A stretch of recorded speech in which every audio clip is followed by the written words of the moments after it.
Going down a little bit in a more residential neighborhood. That's good news, but we are making our way up towards Pasadena. We're in San Marino now as we continue north on Garfield. Traffic is, it's what you would expect to see at this time of the day, and that is really posing so much risk. We're squeezing right past that city bus there. It's just so heart-stopping when he comes up on some of these intersections. So close, but so lucky so far.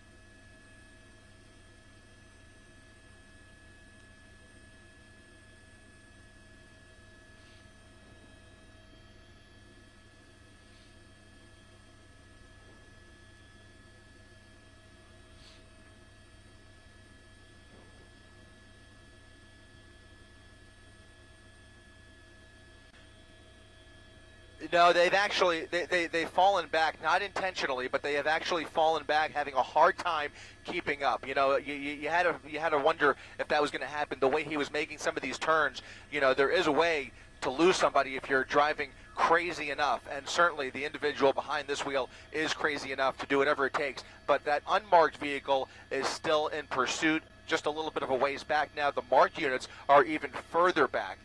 Again, that may be intentional to a certain degree, but this is, now look at that, somebody crossing the street there, making another right turn onto Fair Oaks Avenue and maybe getting onto the 110 freeway. It looks like he's going to go south on the 110 freeway, and this is now going to become a freeway pursuit, and I can only say that is good news under the circumstances, because once he gets on the freeway, first of all, we'll see if CHP gets involved here.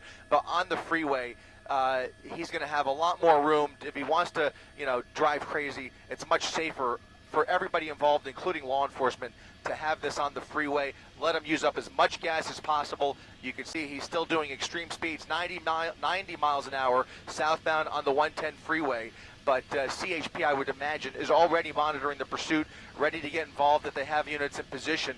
Still, though, Bell Gardens is the lead agency with L.A. County's Sheriff Helicopter in pursuit. 95 miles per hour now.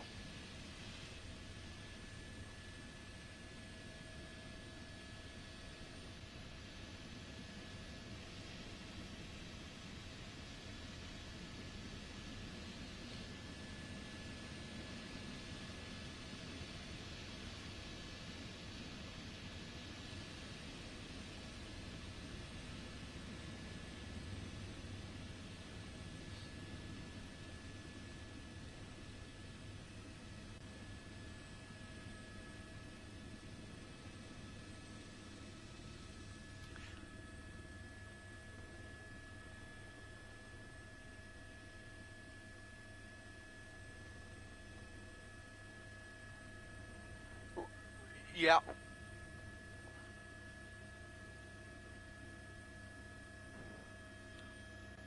Yeah, kind of zigzagging his way through Highland Park.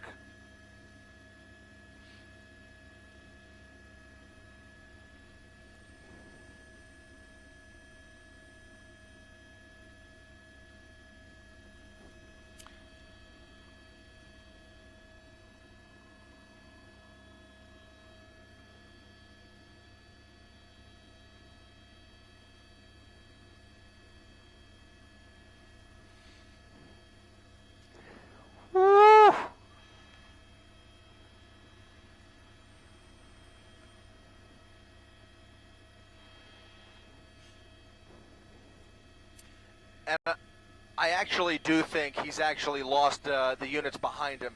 It was just getting too dangerous. They've pulled back a little bit, relying predominantly now on L.A. County Sheriff's Helicopter to call out the positions here. Now we're on Piedmont Avenue here in the heart of Highland Park, coming up on Avenue 61. You can see continuing westbound now through Highland Park, and eventually we'll have the opportunity to, basically The next freeway will be the 2 freeway if he continues in this direction. Looks like he just made a southbound turn onto Avenue 59, and it looks like LAPD has now expressed interest in engaging this pursuit, so they may very well go ahead and take it over from here. I think he was able to lose those Bell Gardens units, but now LAPD in the process of triangulating this position and getting units into the area. You can see that's going to be an LAPD unit right behind him here, going the wrong way on Figueroa. Look at that, crazy speeds here. LAPD joining him in oncoming lanes of traffic, now on the correct lanes, on the correct side of the road, I should say, doing about 65 miles per hour on Figueroa.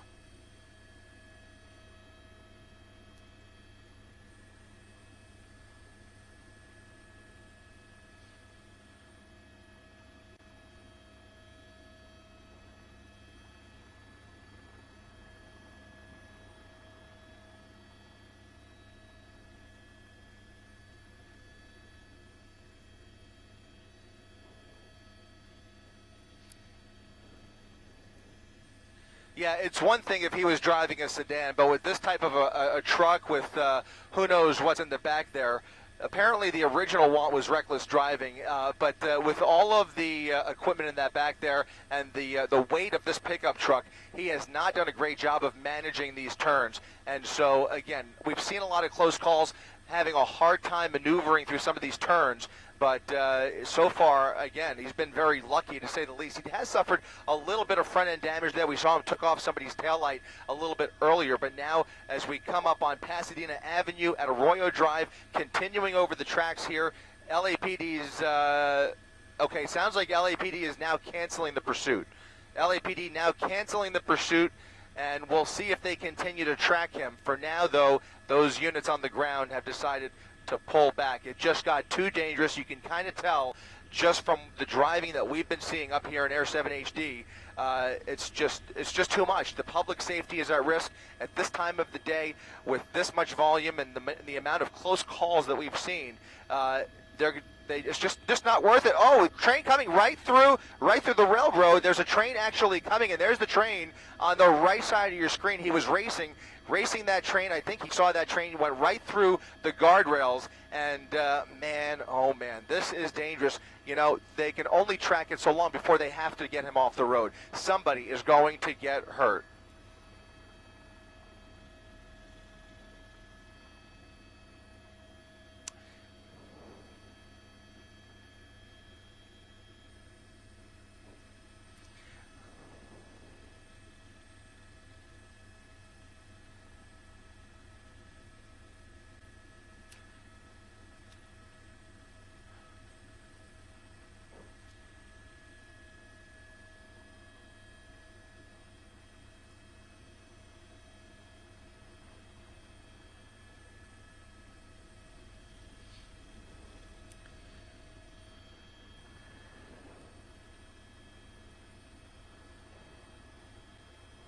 Oh, looks like he hit another car there.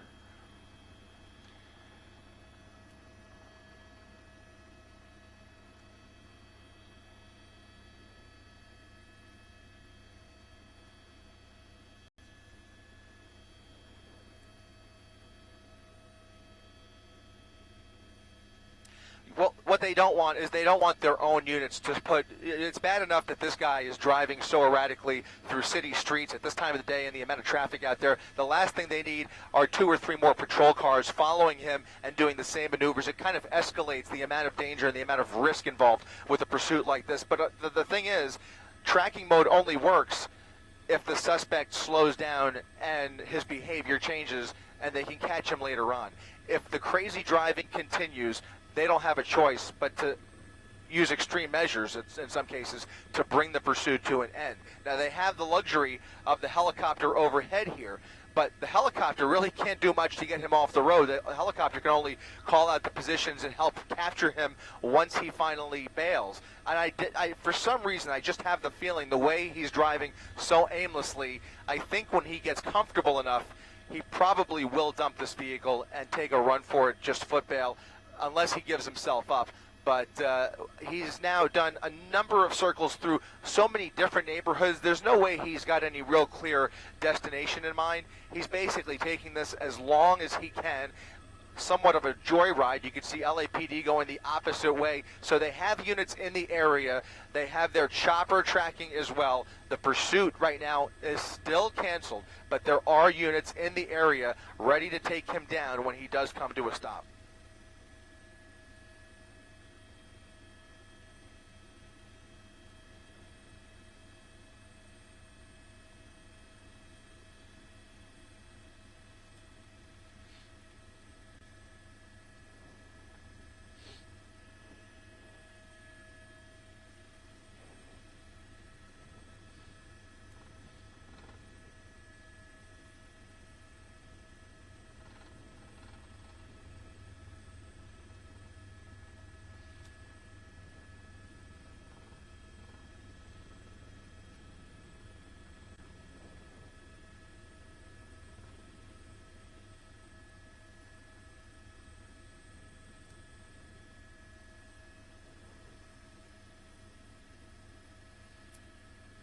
We have another unit engaging. Yep, they're back on them. It looks like they want to continue the pursuit. Let's see if we can get the agency. That might be, what agency is that, Ruff? Can we push in there right behind him? Looks like that's going to be South Pass. South Pass is in pursuit now. South Pasadena in pursuit now, making a left turn onto Avenue 57. So I have a feeling that South Pass unit saw him speed through that intersection, went right through the red light, and is just taking it upon himself to stop this vehicle. May or may not be aware of the pursuit that was just going on. That's very possible.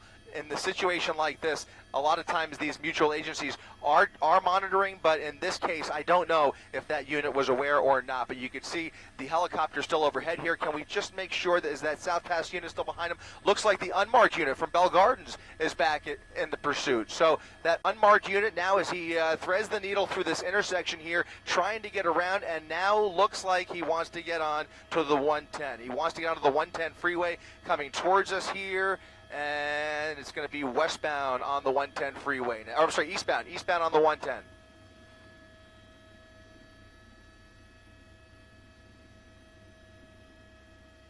Northbound, I should say.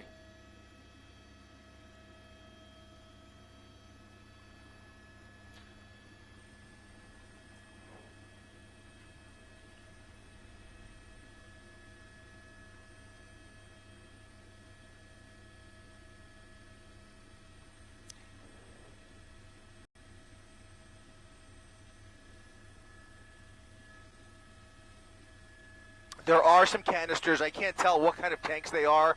They could be propane. They very well could be propane tanks. Looks like maybe an oxygen tank there as well. Another blue canister. So a number of chemicals that may be in the back there. Have no idea, but obviously that's going to, obviously be a concern for law enforcement when this comes to an end as well, or at least raise the stakes. God forbid he gets into a major crash.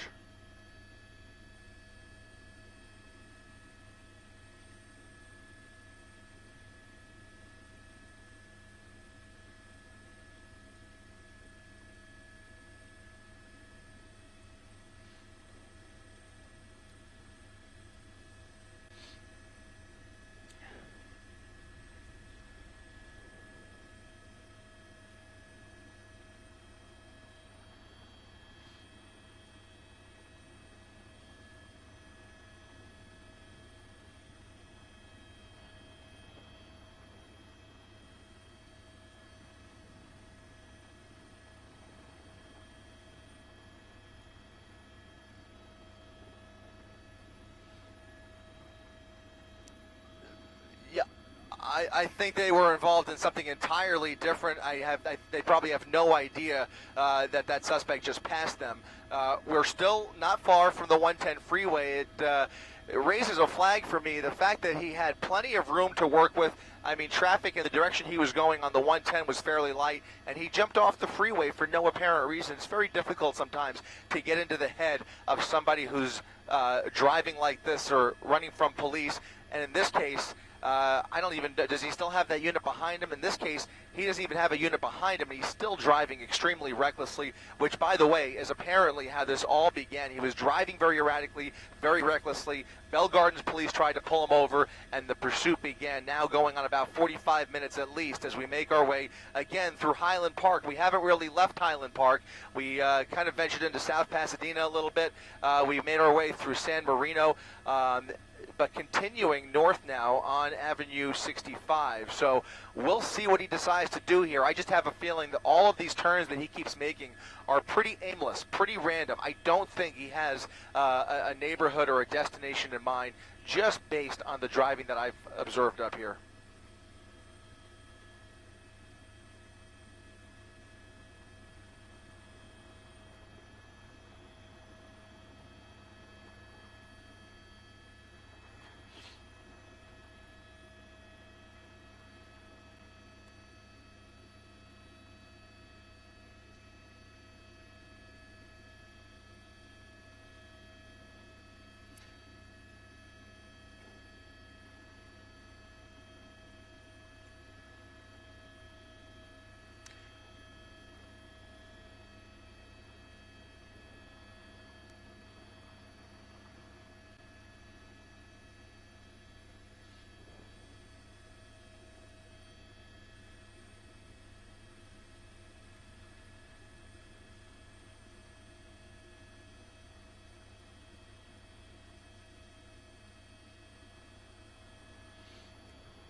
Made some erratic, yep, made some erratic turns to get to this point, but this is the first time he's actually taken a deep breath, seems to be slowing down here, doing about the speed limit, and there's nobody behind him. So I think he's, his endurance level may be starting to wear down a little bit as he makes his way north, he or she, don't know for sure, north on Avenue 64. We are getting closer to the 134, and if he continues at this pace, maybe he'll just stay on on Avenue 64, now entering Pasadena's jurisdiction here.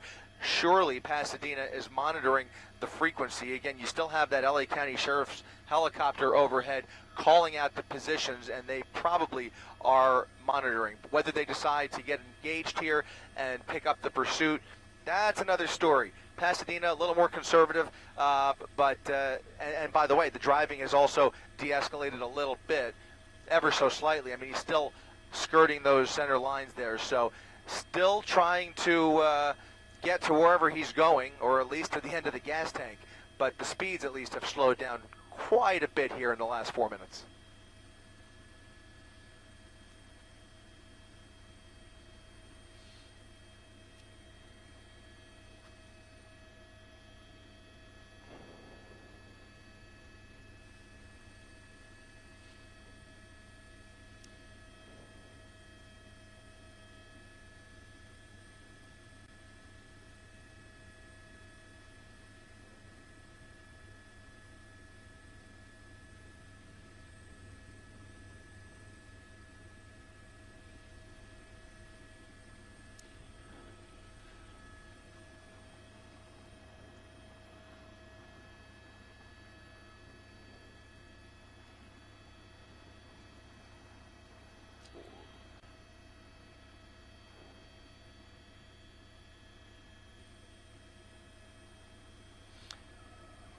So we're getting word from our assignment desk now. This is a heating and air conditioning work truck.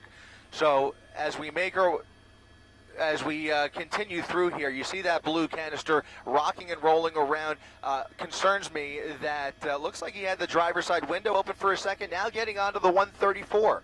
Getting onto the 134, back on the freeway here. LA County still following overhead, going around this traffic at this on-ramp here. So we're now on the 134 between Glendale and Pasadena, technically the Barack Obama Highway here, as we make our way in towards downtown Pasadena on the 134. He's now going eastbound on the 134, and nobody behind him. But you saw right before he got onto the freeway, he was still going the wrong way. He was still going the wrong way, and the county sheriff has now asked CHP to get involved. It sounds like CHP is on the way over to this area to get involved. If he stays on the freeway, it'll remain their jurisdiction, but no, it looks like he's going to get off here, and maybe, well, no, he could get on the 210 freeway. That might have been a 210 transition. No, that's San Fernando. The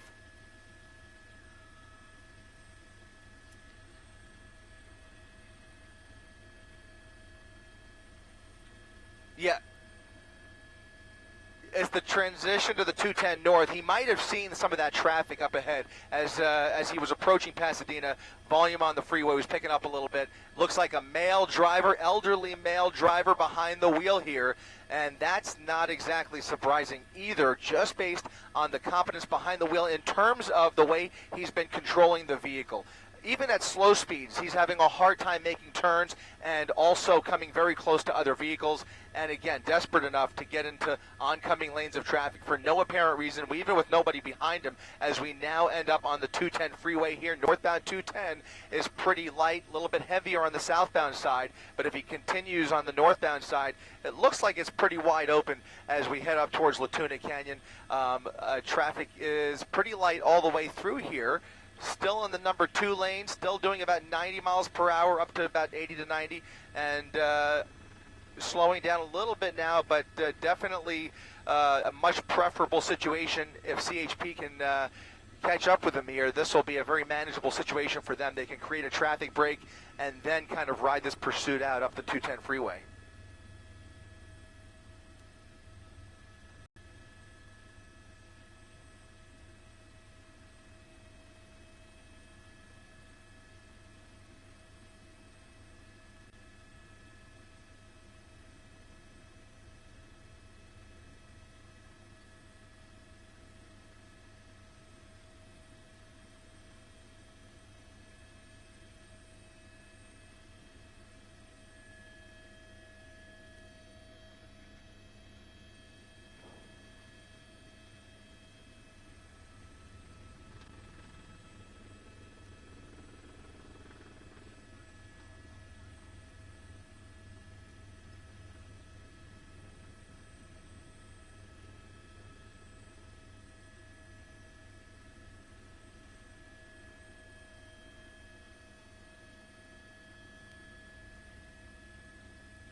It raises so many questions. There's so many different reasons why people run from the police.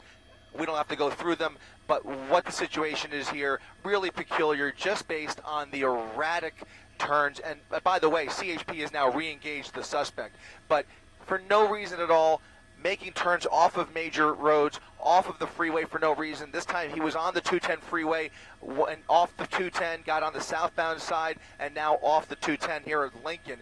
Again, there's no way he has business in any of these neighborhoods, considering that we started in Bell Gardens, and he's done the same joyride through several different cities, several different neighborhoods, some residential neighborhoods, some major thoroughfares, but the driving just seems so random and so aimless. You've got to wonder what the mental capacity is behind the wheel. Probably not a gang member going on a joyride, but you never know. It just seems like somebody who's obviously has no intention of stopping for police, and somebody who's having a hard time calculating the maneuvering of this vehicle. He's having a hard time calculating the turns, the speeds, the braking. The handling of the vehicle is really causing him some trouble. The faster he goes, another cross track. Oh no! Oh no! We're right into a driver's side of that truck. Oh, that was so fast. That was so fast. Oh no! Oh no! CHP's right there. CHP is right there. They're going to get him out. They've got to get an ambulance out here right away. LA County overhead. We've got only the one CHP unit behind him there. They only had the one that was able to keep up with him. That unit did such a great job getting off at the freeway, but that was a violent, violent crash. That was terrible. Again, we're at North Orange Boulevard at Holly Street, right along the 210 freeway. That's the 210 overpass that you're looking at on the top left-hand corner of your screen. I cannot stress how violent and how fast that happened. That was the worst case scenario. That's the nightmare situation for law enforcement. And this guy has just got somebody really, really hurt.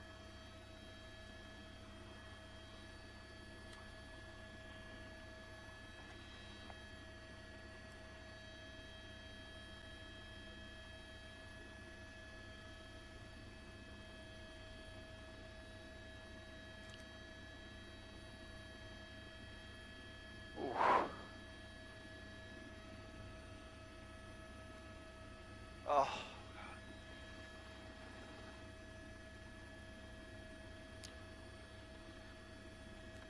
Let's push it on the driver. On the driver. The driver. The pursuit driver. It looks like he's complying. He's got his hands on his head. He's got his hands on his head, but they can't do anything until they get him into custody.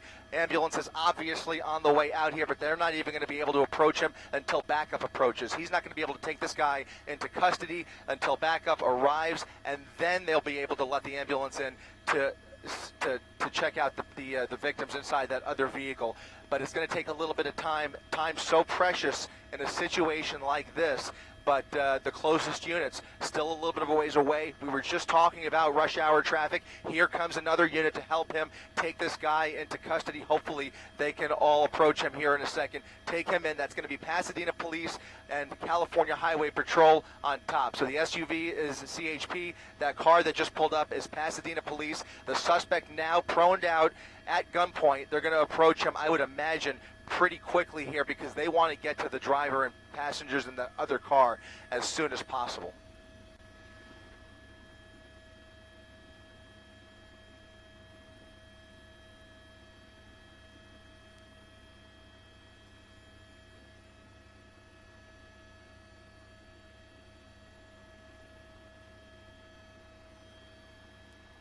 Go over. Let's go to the car. Somebody's approaching the car, so we've got a civilian now approaching the car to check on the driver of that looks like maybe a Toyota. I can't tell for sure, but now CHP coming up on the vehicle, and they'll be able to attend to whoever was in this car. What a tough hit that was, directly into the driver's side door.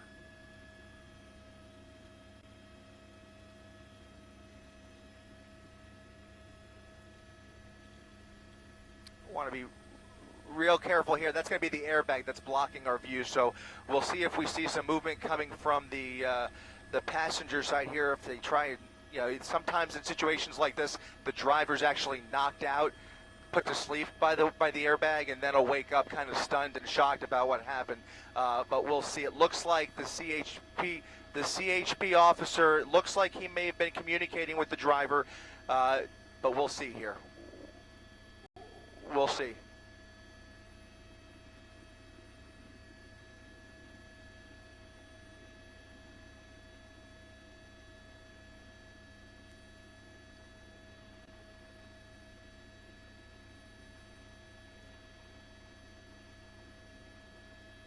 Pasadena firefighters now checking out the driver. They're going to try and extricate the driver. It might be tough to open that driver's side door, so they're going to go through the passenger side here and start working on that driver. So we'll stay with this and watch to see how they do here. But that driver's side door obviously so heavily damaged that they've got to use the passenger side. Looks like they're opening the back door as well, maybe to get some more firefighters in there. Not sure if there's anybody in the back seat, but it doesn't look like it.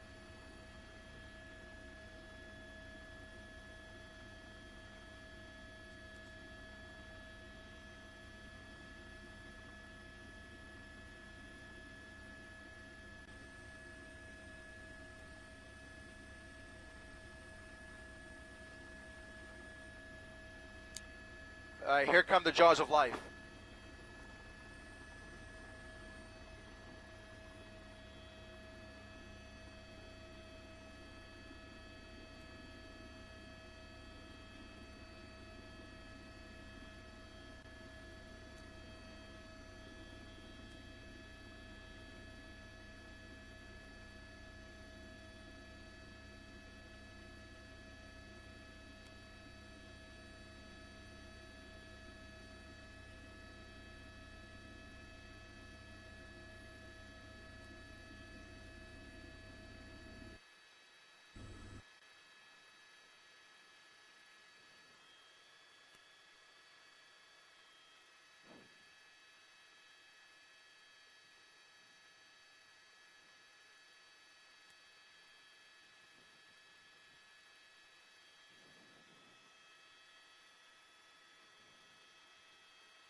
Yeah, we'll go ahead and do that now. Let's go ahead and take another look at that crash.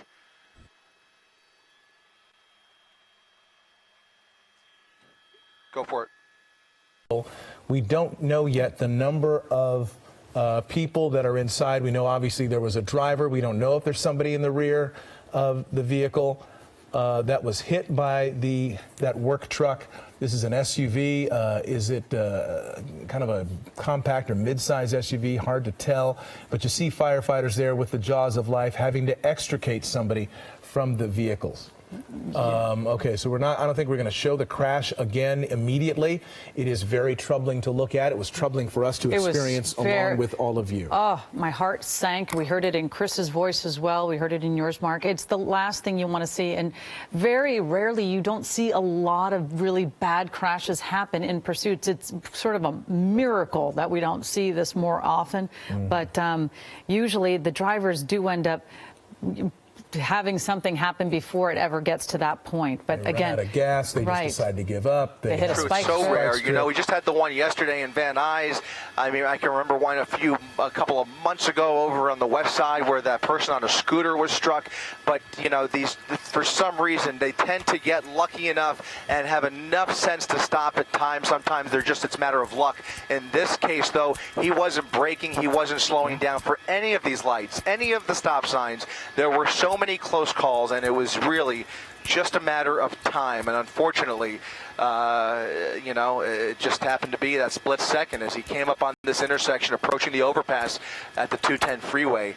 just slammed right into the driver's side of that car. Right, Chris, and you just said it. That's exactly what it seemed like. This driver never hesitated whenever he went through an intersection, where you do see in many pursuits they do have they ease up on the gas when they go through an intersection or a four-way stop sign or stop signs. This person never, it seemed like never ever gave it one thought or pause, just kept blowing through them all.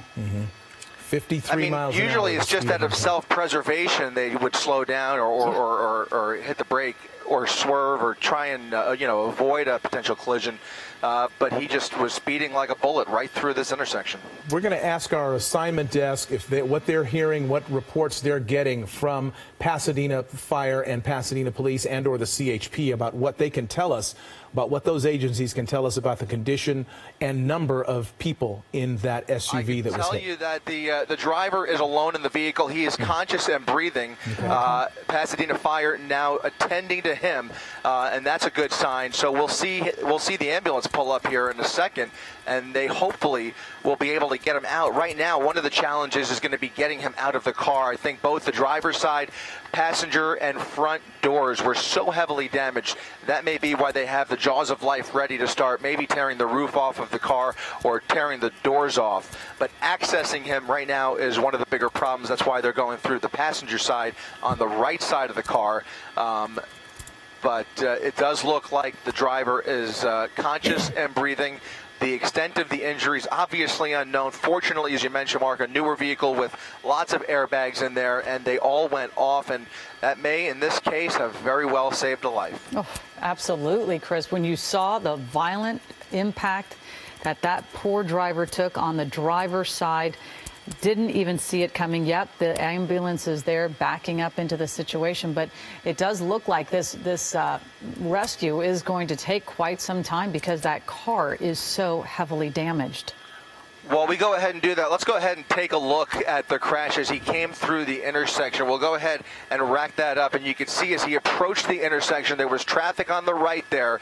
He had this intersection that was a red light, and that driver just was in the wrong place at the wrong time, and that's exactly, you can see it right there, right at about 53 miles per hour is where that collision took place. I know, it was just the worst case scenario. You just did not want to see it. It really was heartbreaking to witness it, and to know that this is a person who was just minding their own business, driving in an intersection that would have seemed that should have been safe. It's really, frankly infuriating, to watch this. I mean, as we're experiencing this, Colleen and I, along with all of you at home who are watching this, and have watched this guy barreling through these stop signs, barreling through intersections, barely missing people, hitting a few people, nicking a few cars along the way, and it just gave us all a bad feeling about how this was going to go. Because as you mentioned, Colleen, he never slowed down. He would go through these intersections, not even tap his brakes, not take his foot off the gas. He would just barrel through. And the only time I could see that he was slowing down, it was in this instance when he knew he was about to hit the guy, but he was already going close to 60 miles an hour when he hit the beginning of that intersection, managed to slow it down to 53, according to our technology, SkyMap 7, and hit the driver's side door just dead on with a 7,000-pound work truck. Our Dave Coons, our car guy, estimates the weight of this car. It's somewhere around 7,000 pounds, that work truck. You stand no chance against that. And, I know we were talking about it earlier. He was being pulled over for reckless driving, and we're saying, well, we don't know if he has a weapon. But, the cars are a weapon. And today you see it, this poor person got just absolutely nailed in that intersection with this huge truck. And then again, so many cars. Chris, I don't know if we can even keep track of how many cars were sideswiped or partially hit, or I think we saw at least 4. Yeah. They were all pretty light. Obviously, there were so many more close calls, including several pedestrians early on in the pursuit. And in all of those instances, he just didn't slow down. There was no hesitation, no self-preservation. It was just a frantic run for his life, trying to outrun the police. Obviously, during most of this pursuit, with the exception of a few minutes where they put it into tracking mode, and even then, even when there was nobody behind him, there was no threat on the ground. At least the helicopter was overhead the whole time. But even when he wasn't being pursued actively, he was still driving like a maniac through city streets, through residential neighborhoods, up and down the freeway at various points, randomly getting on and off exit ramps, and it was just another wild one. You just can't say it enough. Wow. Well, our Dave Coons, our car guy, identifies the SUV as a Toyota RAV4. And I looked up the curb weight of that car. It's somewhere around 4,600 pounds versus a 7,000-pound work truck going 53 miles an hour. So you can imagine that the injuries could be fairly significant, and that's why they're working so gingerly on this vehicle and the person inside. No doubt about it. And, you know, we've been wondering about the state of the condition of this person. Let's go to Lisa Dadarian. She is a spokesperson for the city of Pasadena. Thank you, Lisa, so much for joining us on the phone. Can you tell us, give us a little more information about what's going on right now? Yeah, thank you. They're extricating the victim that is in the black vehicle. They're listed in serious condition right now, but what we call due to the mechanism of the crash or due to a heavy vehicle, utility vehicle hitting this car, we don't know what other internal injuries could exist. Fortunately, we're just a few minutes away from the local trauma center, and our fire crews will on scene in just a minute, so they will be transporting, hopefully, in the next 5 minutes, and the second ambulance has been called to a police for the suspect who's complaining that of medical issues. Okay, you're breaking up a little bit there too, but there is a hospital very close by. Is it Huntington Memorial that's the closest one? What's the nearest trauma center? Correct, Huntington Memorial, that is a trauma center, and that's within 5 minutes of the location. Okay, so they're just waiting to load that person on the ambulance right now. Were you watching this from your vantage point when this all unfolded? At the end of it, accident obviously with a utility vehicle, so we're hoping right now the victim is listed as serious, but we never know until they go to the hospital to be further evaluated. All right, Lisa. What could be going on internally too. Yeah, Lisa Dadarian, sorry, we're gonna cut away from you. We're having a issue with your cell phone there. We thank you for the information you were able to provide, and thank you. We're going to watch the city of Pasadena respond to this major traffic accident at this intersection of was it Orange Grove and Holly? And Holly, or North Orange Boulevard. Yeah, and Holly Street. Just a major crash here involving a vehicle that was being pursued. We all were watching that pursuit unfold, watching this person go through intersection after intersection, red light after red light, stop sign after stop sign, making these erratic turns and erratic moves, going the wrong way on the streets, and just knowing kind of in our gut that something like this could happen. Really horrible could happen. And, you know, Lisa Dadarian was a spokesperson for the city of Pasadena. She also said a second ambulance is also heading to the scene because she said the suspect is also complaining of being injured as well. So we know we're going to see a second ambulance come. And actually, you see it right there. There are two ambulances there. You see the suspect right there.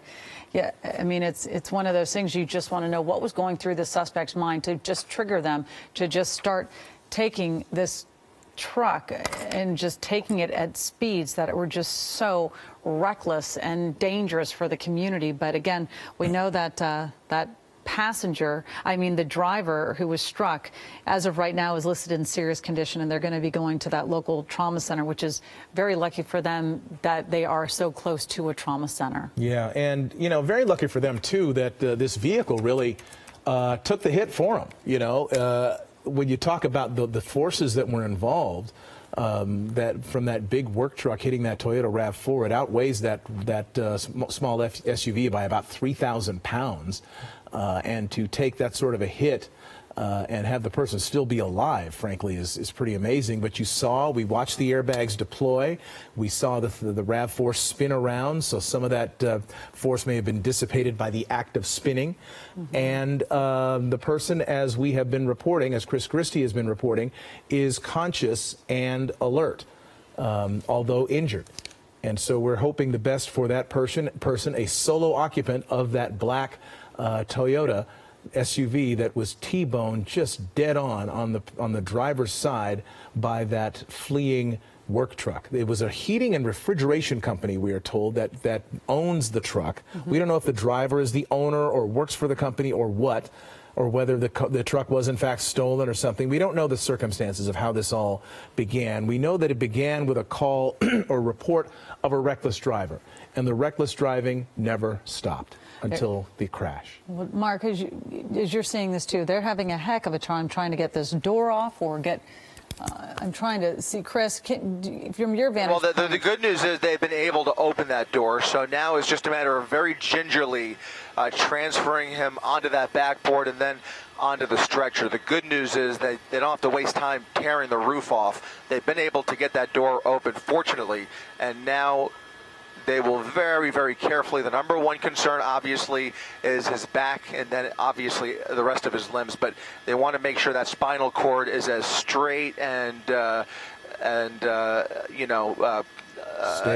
intact, as stable as possible. Thank you. And there he is on the stretcher. So we'll see him transferred into the ambulance here momentarily. That should happen a little bit quicker, and they'll be able to start working on him and get him to the hospital, obviously, as soon as possible. Yeah, they're about 3 minutes or so, or 5 minutes from Huntington Memorial Hospital, very close by.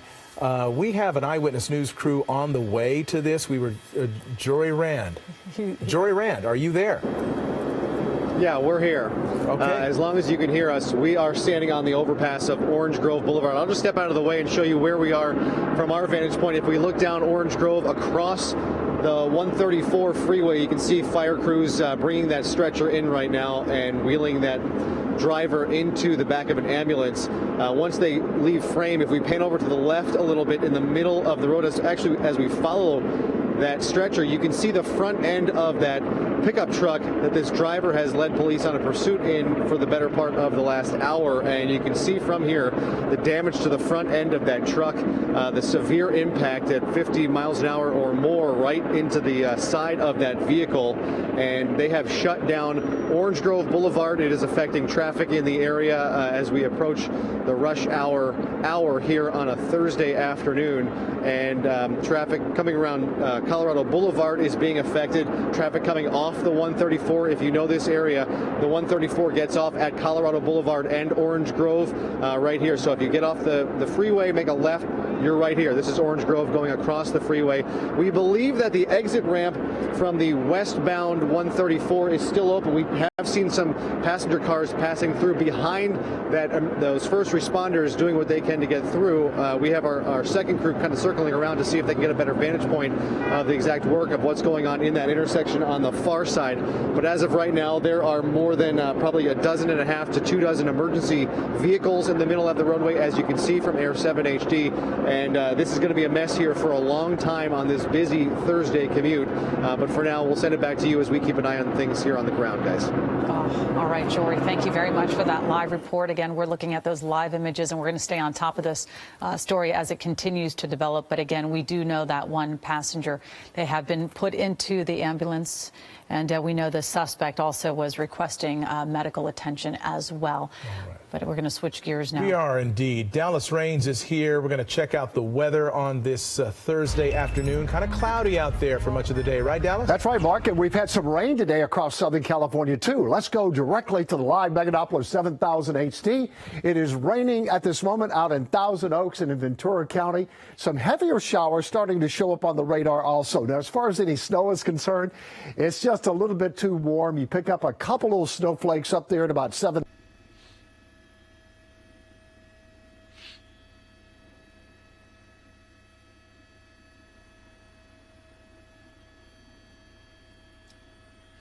It was either high, I think it was high.